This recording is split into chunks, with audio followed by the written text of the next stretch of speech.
अब आते हैं वापस से नितिन सर के पास। सर, आपने आईटी सेक्टर के बारे में, इससे पहले आपके जो पॉइंट ऑफ व्यू था, आपके जो व्यूज थे वो थोड़े से अलग थे। क्या इन सारे डेटा पॉइंट्स को देखते हुए आप भी इस चीज पे कन्विक्शन रखते हैं या फिर नहीं? सर, आपका माइक म्यूट है, नितिन सर।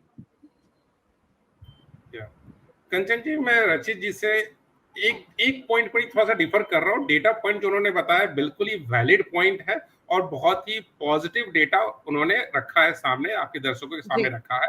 और उस डेटा को अगर मैं देखता हूं तो एक बार मुझे भी लगता है कि आईटी के अंदर में इन्वेस्ट करना चाहिए।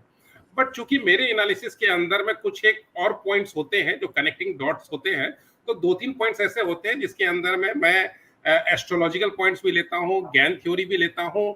तो ये दोनों पॉइंट खास करके Gann theory and astrological points मुझे कहीं ना कहीं सावधान रहने की सलाह दे रहे हैं। इसलिए मैं आईटी सेक्टर पे शॉर्ट तो नहीं कर रहा हूं, मैं आईटी सेक्टर को टच ही नहीं कर रहा हूं, बिकॉज मुझे मार्केट में इन्वेस्ट करना है पैसे बनाने के लिए। और आपके शो के माध्यम से मैं आपके दर्शकों को भी ऐसे ऐसे स्टॉक बताता हूं जिसके अंदर में रिस्क जो होता है कम रहता है, मिनिमाइज हो जाता है। क्योंकि 1300 रुपए 1400 रुपए से अगर अचानक 1100 रुपए आ जाए तो हर किसी के लिए संभव नहीं है कि वो रख सके। अगर वो प्रेशर का अगर मरीज है तो बेचारा फिर वो उसकी हालत और ज्यादा खराब हो जाती है। तो मैं ऐसी चीजों से थोड़ा सा बचता हूं।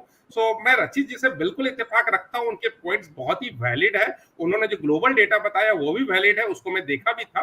बट कहीं ना कहीं थोड़ा सा मैं अपने आप को कॉशियस रख रहा हूँ, अपने आप को साइड रखा हूँ आईटी से। मैं ना तो शॉर्ट कर रहा हूँ ना तो लॉन्ग कर रहा हूँ, अपने आप को साइड रख लिया हूँ। दूसरे सेक्टर है, दूसरे स्टॉक्स है, मैं उसके ऊपर मैं अभी जाना ज्यादा पसंद करूंगा।